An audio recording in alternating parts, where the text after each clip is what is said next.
사랑하는 여러분, 주님의 은혜와 평강이 성도님들의 삶에 늘 함께 하시기를 바라고 축복합니다. 오늘 말씀은 열왕기상 9장 1절에서 9절입니다. 지난 한 달 우리가 주일 신앙사경회를 잘 마쳤습니다. 매주일마다 함께 해주신 성도님들께 감사를 드립니다. 한 달간 이어진 주일 신앙사경회의 주제가 오래 제 마음에 남아있을 것 같습니다. 우리가 말씀 앞에서 머뭇거리는 신앙이 아니라 말씀 앞에 머물 줄 아는 신앙이 되길 바란다는 이 말은 하나님께서 성경 전체를 통해 우리에게 주신 말씀이라서 오랫동안 마음에 남을 것 같습니다. 그리고 그게 은혜이고 그게 복입니다. 성경은 분명히 그것을 우리에게 말씀합니다. 우리가 신앙생활을 하면서 어떤 것은 더 확고해져야 되고 어떤 것은 더 유해져야 될 필요가 있습니다. 모든 면에서 확고해지고 견고해지면 형식적이 되고 외식적인 신앙으로 고착화될 가능성이 높아집니다. 그러나 어떤 것은 더 견고해지되 어떤 것은 더 부드러워지고 유해질 필요가 있습니다. 어떤 사람들은 이것을 구분하지 못하거나 혹은 구분이 안 되거나 하기도 할 수 있는데 그러면 우리가 어떤 부분에서 더 견고해져야 될까요?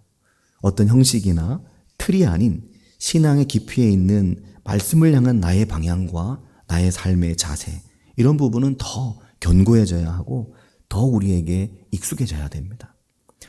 부수적인 것들, 그게 절대적 진리가 아닌 것들, 그런 부분들은 목숨 걸 필요가 없는데 때로는 이것을 반대로 하죠.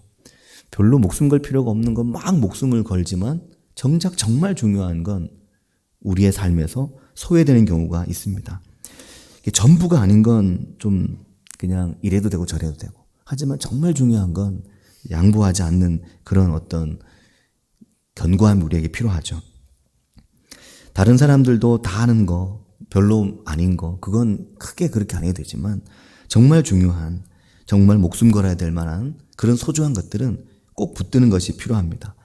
열왕기상은 아주 치밀하게 이런 부분을 우리에게 말씀합니다. 우리가 열왕기상 1장부터 11장까지 말씀을 보면 이 부분이 솔로몬의 생애에 해당되는 부분입니다. 열왕기상 11장이 끝나면 이제 솔로몬 다음 왕들의 이야기가 이어지고 솔로몬은 죽죠. 근데 11장까지 보면 솔로몬의 생애를 두고 하나님께서 우리에게 진짜 중요한 것을 말씀하는 거죠. 이걸 통해서 하나님은 우리가 무엇에 있어서 더 견고해져야 되나, 이걸 말씀합니다. 우리가 하나님을 믿고 하나님의 말씀을 따라 살기로 마음에 생각한다면은 이 말씀이 우리의 귀에 울리고 우리의 마음에 매우 무게 있게 다가오고 우리의 삶에 하나님의 말씀의 길을 따라가지 못하는 것을 내가 하나님 앞에서 고민하고 이런 부분을 어떻게 내가 하나님께 맞도록 맞춰갈 건가, 이 생각을 우리가 해야 됩니다. 사랑하는 여러분, 오늘 이제 열왕기상 9장을 보면 이번 주중 말씀이었는데 수요일 또 아마 목요일 그렇게 되었던 것 같습니다. 열왕기상 9장을 보면 큰 전환이 일어나고 있습니다. 이러한 큰 전환이 이제 눈에 탁 들어오면 사실 성경에 익숙한 거죠. 근데 열왕기상 9장은 큰 전환이 일어나고 있습니다. 이 큰 전환이 뭐냐면 열왕기상은 시작하면서 성전을 건축하는 게 굉장히 중요한 목표였거든요. 근데 성전 건축이 끝난 겁니다. 왕궁 공사도 끝났죠. 커다란 모든 공사가 끝난 이후에 그래 모든 게 끝났느냐? 사실은 그게 끝났지만 모든 게 끝난 건 아니거든요. 정말 더 중요한 게 어떤 것인가를 이야기하기 시작하는 건데 큰 분위기 전환이 일어납니다. 열왕기서는 9장에 들어서면서 솔로몬의 성전 건축, 왕궁 건축을 마쳤을 때 하나님께 솔로몬에게 나타나신 거죠. 근데 이 내용이 심상치 않은 겁니다. 그러니까 어떻게 보면 큰 일이 딱 끝났으니까 막 축하하고 환호하고 열광하고, 야 이제 다 했어, 모든 게 다 했어, 내가 할 만한 건 다 이뤘어, 이렇게 이야기할 법한데 그 모든 일을 끝마쳤을 때 하나님께서 솔로몬에게 나타나신 거죠. 근데 어떤 모습으로 나타나셨냐면 솔로몬이 처음 왕이 될 때와 똑같은 상황과 환경으로 솔로몬에게 나타나신 겁니다. 그러니까 24년 전에 내가 왕이 될 때 그때 하나님이 내게 나타나셨던 것과 똑같은 방식으로 나에게 나타났다는 거죠. 24년 전에 나타나신 하나님이 지금 다시 나에게 나타나셨네. 이걸 느끼게 만든 겁니다. 솔로몬의 삶에 대해 열왕기서는 그의 삶의 긍정적인 측면도 있지만 부정적인 측면도 있다는 이것을 드러내십니다. 하나님 말씀은 항상 우리에게 양면이 있음을 말씀하십니다. 솔로몬이 잘한 것도 있지만 그의 삶에 드러나기 시작하는 위험 신호를 열왕기상 9장이 말씀하기 시작하는 겁니다. 하나님께서 솔로몬에게 다시 나타나셨는데 이때는 솔로몬이 자기가 원하던 모든 걸 마친 때 그렇게 말합니다. 이런 부분이 되게 중요한 부분입니다. 그 뒤에도 이런 말이 반복해서 나옵니다. 그의 온갖 소원대로. 그걸 다 마친 거죠. 근데 모든 게 그의 원대로 되었고 그의 온갖 소원대로 되었지만 정작 솔로몬은 하나님의 말씀을 비켜가기 시작하고 있다. 이걸 열왕기서가 말씀하는 겁니다. 우리는 우리 마음의 소원이 이루어지는 것을 중요하게 생각하고 살아가지만 하나님은 우리 마음의 소원이 이루어지는 것보다 하나님의 마음의 소원이 우리의 삶에서 어떻게 이루어지느냐를 더 중요하게 보시는 거죠. 열왕기상 9장 1절을 보면 솔로몬이 여호와의 성전과 왕궁 건축하기를 마치며 자기가 이루기를 원하던 모든 것을 마친 때, 여기를 이렇게 읽어야 됩니다. 자기가 원하던 모든 것을 마쳤다는 거죠. 그런데 여기 보면 자기가 원하던 모든 걸 마쳤다. 여기에 그가 바라던 거, 원하던 거 이런 말인데 새벽에도 말씀드렸지만 하페츠라고 하는 히브리어인데 이 하페츠라고 하는 히브리어는 하사크라고 하는 히브리어의 동사에서 나온 말인데 이 하사크라고 하는 말은 열망하고 갈망하고 간절히 바라고 결혼 전에 내가 사랑하는 사람과 반드시 결혼해야 되고 꼭 결혼해야 되고 정말 필사적으로 결혼해야 되는 그 갈망, 그래 결혼을 딱 하는 혹은 내가 뭔가 이루고자 하는 이걸 반드시 이루어야 되는 이걸 딱 이루어내는 그 갈망, 그런 아주 강한 애착을 말합니다. 그러니까 이 단어가 좋게 쓰이면 굉장히 좋게 쓰일 수 있지만 나쁘게 쓰일 땐 굉장히 안 좋게 쓰일 수 있는 말인 거죠. 거기에 솔로몬이 굉장한 마음을 두었다. 이렇게 열왕기서가 말합니다. 갈망, 욕구, 강한 집착과 애착, 이게 거기에만 온통 들어가 있는 겁니다.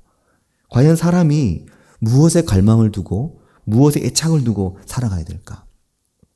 그것을 솔로몬에게는 그게 성전 건축하는 일, 왕궁 건축하는 일, 그 뒤에도 나오지만 여러 가지 성들을 유다 이스라엘 땅 전체를 요새화하는 일에 온통 마음을 기울입니다.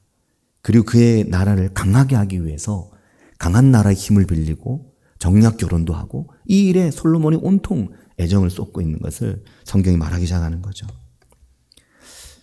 그게 솔로몬의 수많은 건축이었습니다.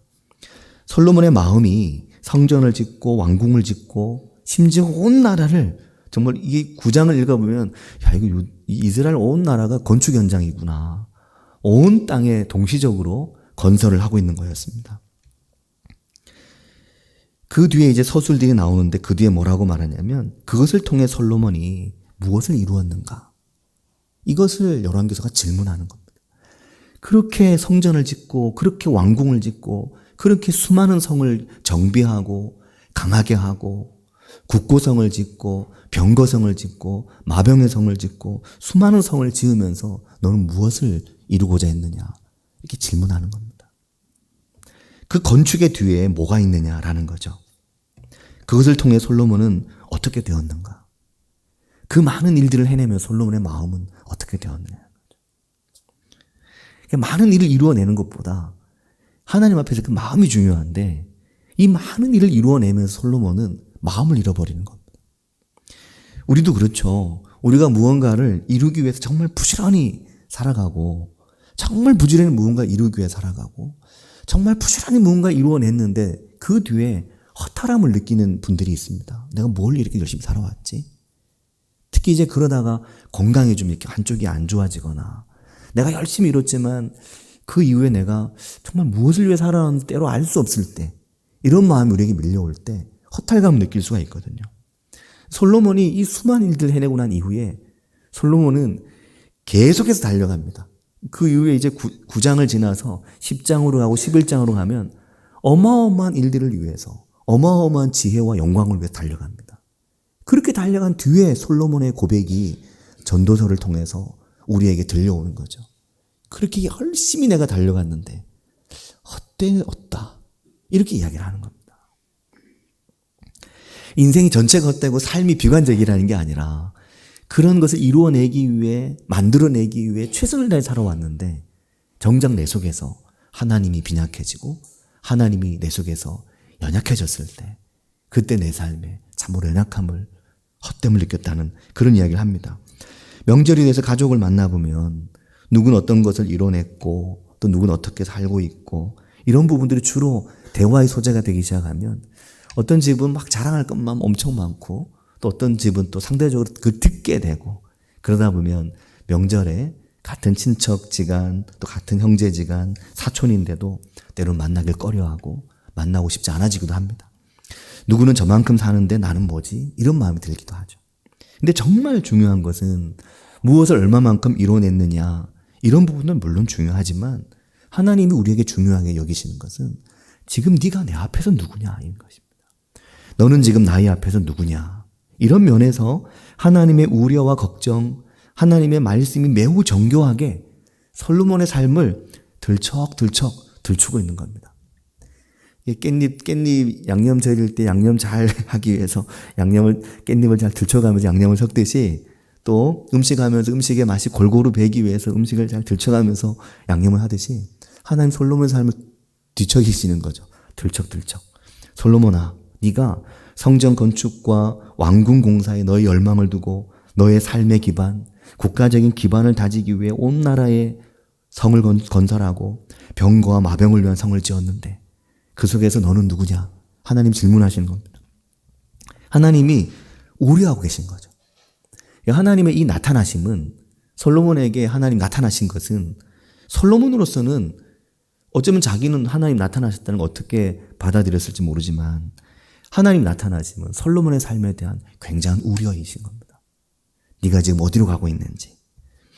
우리는 때로 환상을 보거나 어떤 그런 은혜를 경험하면 이게 큰 특권이라고 그걸 무조건 자랑하려고 하고 나의 삶에 하나님 나타나셨어? 라고 혼장처럼 이야기하는 경향이 있지만 사실 매우 부담스러운 겁니다. 하나님 나에게 나타나셨어? 이건 우리에게 매우 부담을 주는 일인 겁니다. 우리에게 사명을 주는 일이고 우리에게 책임감을 주는 일이고 우리와 하나님의 관계를 다시 복귀시키는 것이기 때문에 하나님께서 솔로몬의 꿈에 나타나셨다는 건 하나님이 솔로몬에게 하고 싶은 말씀이 있는 거죠. 근데 그 이후에 솔로몬의 생애는 하나님의 그 현현과 하나님의 나타나심과는 영 별개의 삶을 계속해서 살아갑니다. 9장 3절을 보면 여호와께서 그에게 이르시되 내 기도와 네가 내 앞에서 간구한 바를 내가 들었은즉 나는 네가 건축한 이 성전을 거룩하게 구별하여 내 이름을 영원히 그곳에 두며 내 눈길과 내 마음이 항상 거기에 있으리니. 그렇게 하나님께서 말씀하십니다. 하나님은 솔로몬의 성전 건축을 통해서 결국 그 백성도 솔로몬도 항상 그 성전에 마음을 두고 살아가도록 하려고 하신다 하시고 그 성전을 통해 하나님과 함께 하도록 하기 위해서 내가 이 성전을 사랑한다고 말씀하시고 거기에 내 이름을 둔다고 말씀하시는 거죠. 그래서 네가 앞으로 어떻게 살아가느냐가 굉장히 중요한 겁니다. 그래서 그 뒤로 보면 4절부터 9절까지 하나님의 염려와 하나님의 다짐이 나오는데 그래서 너는 앞으로 이렇게 해라. 이렇게 이야기하시는 거죠. 네가 만일 이렇게 한다면 그렇게 말합니다. 4절에도 6절에도 보면 만일 너희와 너희의 자손이 만일 또 무엇 할지라도 이런 말씀이 반복해서 나옵니다. 8절에도 이 성전이 비록 높을지라도 너희가 이 성전에 마음 두지 않으면 이 성전을 이게 아무리 높을지라도 버려버리겠다. 바닥에 던져야겠다. 그렇게 말씀을 하시는 거죠. 그러니까 성전의 건축과 왕궁 공사와 다른 많은 요새와 국고성을 건축하는 일이 중요한 게 아니라 너의 마음이, 너의 생각이, 너의 삶이 얼마나 나와 함께 있느냐. 이게 하나님에게 더 중요한 것이라는 겁니다. 근데 그렇지가 않았죠. 하나님께서 솔로몬에게 나타나신 직후에 드러나는 솔로몬의 삶이 이것을 보여주고 이것은 하나님이 오늘 우리도 그렇게 바라보신다라는 걸 말합니다. 우리가 뭘 얼마나 이루어냈고 뭘 얼마나 세웠고 하는 것보다 현재 우리가 누구이며 앞으로 우리가 어떻게 살아가느냐를 하나님 매우 중요하게 보신다는 거죠. 그 후에 첫 언급이 9장 10절부터 나오는 말씀인데 9장 10절부터 보면 솔로몬이 갈릴리 땅의 성읍 20곳을 두로 왕인 히람에게 그걸 주었습니다. 그 땅에 대한 그걸 이제 양도해 버린 거, 줘버린 거죠. 아예 넘겨버렸습니다. 열왕기상 9장 11절인데 그렇게 그 갈릴리 쪽에 두로와의 접경 지역에 있는 땅 성읍 20곳을 줘버렸는데요. 이 일이 별일이 아니라고 할 수도 있지만 이게 하나님 앞에서 매우 중대한 일인 겁니다. 하나님의 말씀을 솔로몬이 어떻게 생각하느냐를 보여주고 있는 것이죠. 그러니까 솔로몬의 마음에 하나님의 말씀이 그 지혜로운 왕이 하나님의 말씀이 그의 마음의 중심에 딱 자리를 잡고 있어야 되는데 그러지 않은 겁니다. 왜냐하면 하나님은 내가 너희에게 준 땅, 그 가나안 땅, 너희가 반드시 지켜야 될 땅이고 그 땅을 각 지파에게 고르게 분배해 주되 그 분배된 땅을 다른 지파로 넘기지도 못하게 하고 다른 가문으로 넘기지도 못하게 하셨습니다. 그 땅의 가치는 하나님이 너희에게 준 것. 너희는 임시 나그네로 그 땅을 내가 너희 기업으로 준 것이라고 말씀하셨는데 솔로몬은 그 땅을 굉장히 가볍게 여기면서 그 북쪽에 있는 불모지 별로 이렇게 중요하지 않아 보이는 카불이라고 말씀드렸죠. 그 땅을 그냥 두로왕 히람에게 넘겨버린 거죠. 이것을 성경이 기록하고 있는 겁니다. 그러니까 하나님의 말씀을 향한 우리의 태도는 하나로 끝나지 않고 항상 다른 면으로 이어져 가는 것을 보게 됩니다. 하나를 보면 열을 알 수 있다는 말과 같이 솔로몬의 꿈에 하나님께서 나타나셔서 이렇게 하나님 말씀을 하셨음에도 불구하고 솔로몬은 하나님의 우려, 하나님의 염려와 어쩌면 정말 딱 맞아 떨어지도록 계속해서 하나님 말씀과는 다른 길로 자꾸 가는 거죠. 열왕기서가 이것을 주목해서 말하고 있는 겁니다. 이 부분이 중요하죠. 내가 뭘 어떻게 알고 이해하느냐보다 내가 성경을 어떻게 보느냐보다 하나님이 오늘 우리에게 어떻게 말씀하시나 굉장히 중요합니다. 9장 11절에 보면 이렇게 말하죠. 갈릴리 땅의 성읍 20곳을 히람에게 주었으니 이는 두로왕 히람이 솔로몬에게 그 온갖 소원대로 백향목과 잣나무와 금을 제공했다. 이렇게 말하는데 여기 그 온갖 소원대로라는 말이 나오는 겁니다. 솔로몬의 온갖 소원대로, 솔로몬의 온갖 소원대로 솔로몬에게 히람이 많은 것을 제공했죠. 백향목도 잣나무도 금도 솔로몬의 온갖 소원대로 제공했습니다. 하지만 솔로몬은 정작 하나님의 소원은 하나님의 마음에는 관심이 없는 거죠. 그래서 하나님이 그 땅을 그들에게 주셨음에도 그 땅을 그냥 덥석 히람에게 주어버린 겁니다. 그 온갖 소원대로라고 말했는데 열왕기상 5장에도 보면 5장 8절, 9절, 10절에 보면 이 온갖 소원, 온갖 바램 이 말이 반복해서 나옵니다. 5장 8절에는 당신이 바라시는 대로 9절에는 내 원을 이루어 5장 10절에는 솔로몬의 모든 원대로 이렇게 솔로몬이 바라고 솔로몬이 원했던 거 솔로몬이 지혜로운 사람이잖아요. 그가 바라고 그가 원하는 건 뭐든지 가져올 수 있는 그런 지혜를 가지고 있는 겁니다. 하지만 하나님의 마음에는 관심이 크게 없는 거죠. 그리고 9장 15절에 가면 솔로몬이 다시 성전과 왕궁 공사 이후에 역군을 일으켰습니다. 솔로몬이 여러 성을 증축하고 건축하고 보완하기 시작합니다. 그래서 쭉 읽어보면 온 이스라엘이 건설 현장이 되어버렸습니다. 밀로, 게셀, 아래 베토론, 베토론은 윗 베토론, 아래 베토론이 있어서 지표 차이가 한 100m 이상 난다고 그러더라고요. 그래서 윗 베토론, 아래 베토론 그렇게 부른다고 합니다. 바알라, 다드몰, 그리고 솔로몬의 모든 국고성, 병거성, 마병의 성 이걸 계속해서 건설을 한 겁니다. 건설한 목적은 이스라엘을 강하게 만들기 위함이었습니다. 솔로몬의 관심의 방향을 잘 보여주는 거죠. 근데 여기에 보면 게셀이라고 하는 말이 3번이나 반복해 나옵니다. 게셀이라는 지명이. 근데 게셀이 어디냐면 예루살렘과 요빠의 중간 지역의 팔레스틴 평지에 해당되는 부분으로 여기가 가나안 정복 당시에 이스라엘이 정복하지 못한 땅이었습니다. 게셀 지역이 가나안 정복할 때 이스라엘이 정복하지 못한 땅이었던 거죠. 왜냐하면 여기에 아주 강력한 가나안 부족이 살고 있었기 때문입니다. 그런데 이후에 이곳을 누가 점령하냐면 애굽이, 이집트가 여기를 점령합니다. 여기를 점령한 다음에 이 땅을 누구에게 주냐면 솔로몬에게 줍니다. 왜 솔로몬에게 주냐면 솔로몬에게 자기 딸을 시집 보내면서 예물로 이스라엘이 점령하지 못했던 바로 그 게셀 지역, 가나안 정복할 때도 정복하지 못해서 가나안 부족이 살고 있었던 그 아주 강한 곳, 손쉽게 처리하기 힘든 곳, 거기를 애굽이 점령하고 그것을 자기 딸과 함께 솔로몬에게 준 겁니다. 이 모든 그림이 제가 볼 때는 지혜로운 솔로몬에게 있었을 것이다. 그렇게 애굽의 공주를 받아들이고 애굽으로부터 그 땅을 받고 애굽과의 국가적 관계를 원만하게 만들어가는 거죠. 이러한 전반적인 솔로몬의 방어 전략, 이스라엘을 견고하게 하기 위해서 성을 만들고 건축을 하고 이 모든 일들을 열심히 솔로몬이 하고 있는데 그 중에 보면 19절 이하에 보면 모든 국거성과 함께 뭘 만들었냐면 병거성, 병거들이 있는 곳이고요. 그리고 마병의 성을 만들었습니다.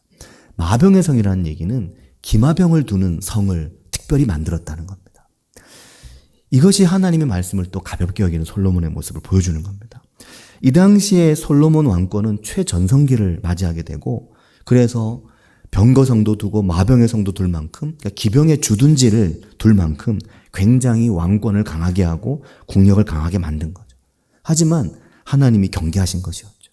신명기 17장 16절에 보면 이런 말씀이 나옵니다. 그러니까 이스라엘의 왕이 되는 자는 그는 병마를 많이 두지 말 것이요 병마를 많이 얻으려고 그 백성을 애굽으로 돌아가게 하지 말 것이니 이는 여호와께서 너희에게 이르시기를 너희가 이후에는 그 길로 다시 돌아가지 말 것이라 하셨다는 겁니다. 애굽과의 원만한 관계를 만들고 그래서 애굽으로부터 말을 들여오고 애굽으로부터 기병을 두기 위한 좋은 조건을 만들어내는 거, 병마를 많이 두는 거 하지 말라고 하나님께서 신명기에서 말씀을 하신 겁니다.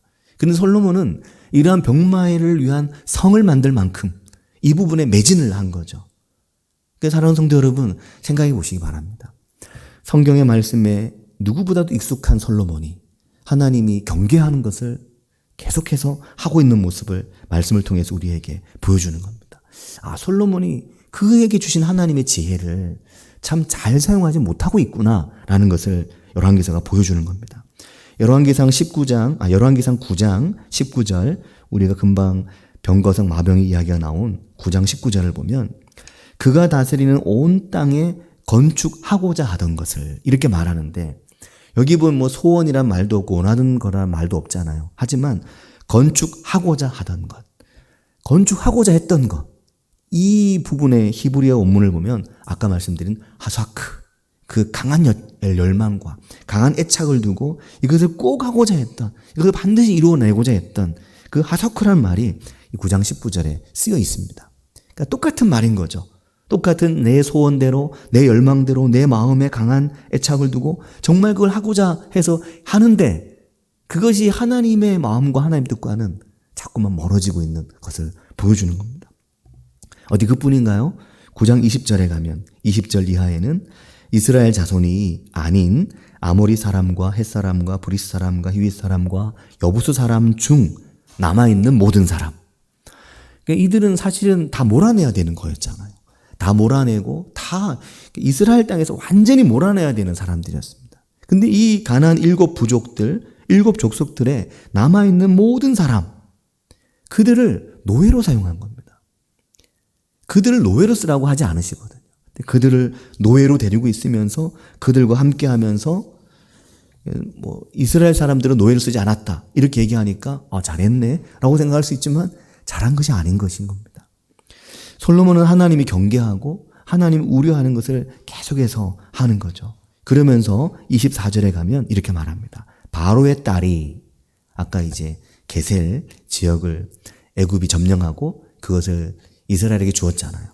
그때 들어온 바로의 딸이거든요. 바로의 딸이 다윗성에서부터 올라와 솔로몬이 그를 위하여 건축한 궁에 이를 때 그렇게 말합니다. 그렇게 솔로몬이 수많은 이방의 공주들, 이방의 여자들을 이스라엘로 불러들이고 그들과 함께 그들의 우상과 그들의 신들을 불러들이고 그들의 신들을 위한 신전을 만들어주고 산당을 지어주고 이런 일들이 그렇게 이루어지게 되는 겁니다. 또 26절 말씀을 보면 예전에 제가 26절을 읽을 때는 그냥 이거 엄청 찬란했구나. 솔로몬의 전성기가 어마어마했구나. 이렇게 읽었는데 이렇게 쭉 보면서 26절을 보니까 이래서 이렇구나. 이거 하나님 기뻐하시는 것이 아니었겠다. 라는 생각을 하게 되는 거죠. 26절이 뭐냐면 솔로몬 왕이 애굽 땅 홍해 물가의 엘롯 근처 에시온 게벨에서 배들을 지은지라. 그렇게 말합니다. 거기서 많은 배를 만들고 많은 배를 지었죠. 그리고 이러한 공사에는 공사에 익숙한 또 배를 제작하거나 또 익숙한 사공들을 히람으로부터 도움을 받았습니다.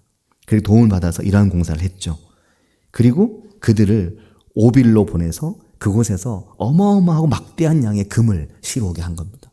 수많은 보물이 이 시기에 예루살렘으로 향하고 이스라엘로 들어오게 된 거죠. 엄청난 부귀영화가 이 시기에 만들어지게 되는 겁니다. 근데 이것을 성경은 경계하는 거죠. 우려스럽게 생각하고 그 많은 금이, 그 많은 보화가 너의 눈을 가릴까?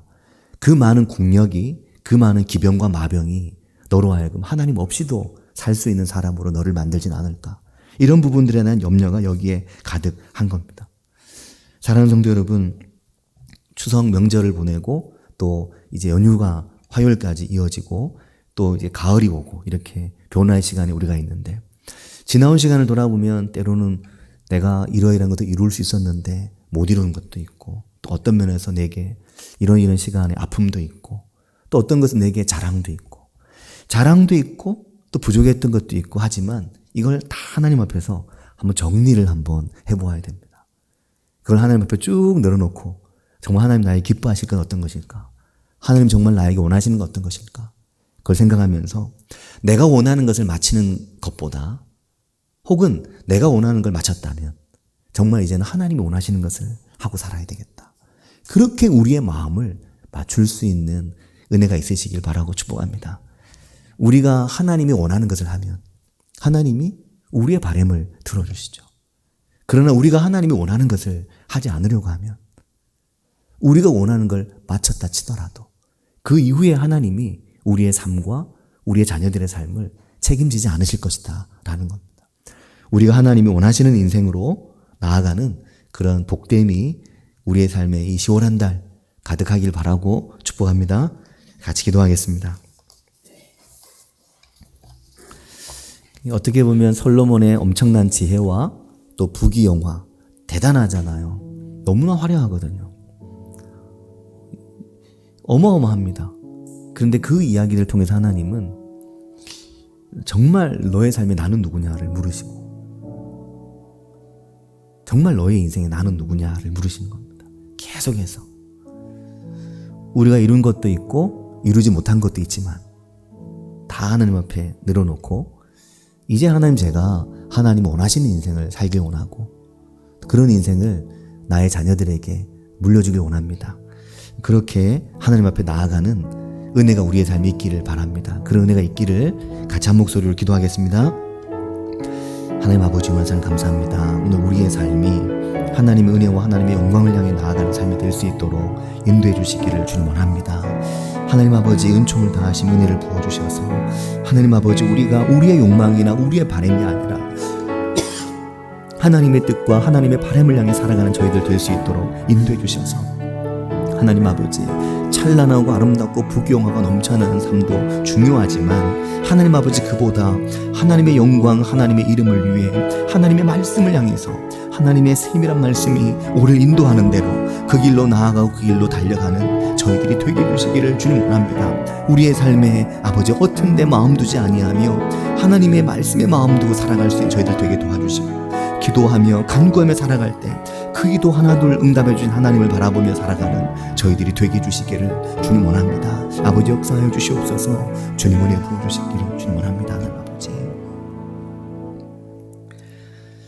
하나님 아버지 은혜와 사랑을 감사드립니다. 추석 명절을 보내면서 또 가족들을 만나면서 또 나의 지난 한 해를 또 돌아보면서 지나온 우리의 시간을 돌아볼 시기가 이 시기인데 주님, 이때 우리가 오늘 내가 하나님 앞에서 누구인지를 더 잘 돌아볼 수 있는 지혜 주시고 은혜 주시기를 주님 원합니다.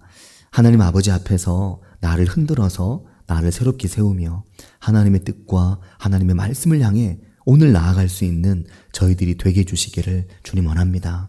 하나님 아버지, 우리가 원하고 우리가 소원하고 우리가 바랬던 거, 된 것도 있고 아직 되지 못한 것도 있지만 주님, 그보다 하나님이 원하시는 거, 하나님이 바라시는 것에 저희 마음을 두고 살아갈 수 있도록 인도하여 주시옵소서. 하나님 아버지, 쌀쌀해지는 날씨와 변화하는 계절 속에 저희가 더욱 주님 앞에서 강건하게 인도해 주시기를 원하오며 예수님의 이름으로 기도합니다. 아멘.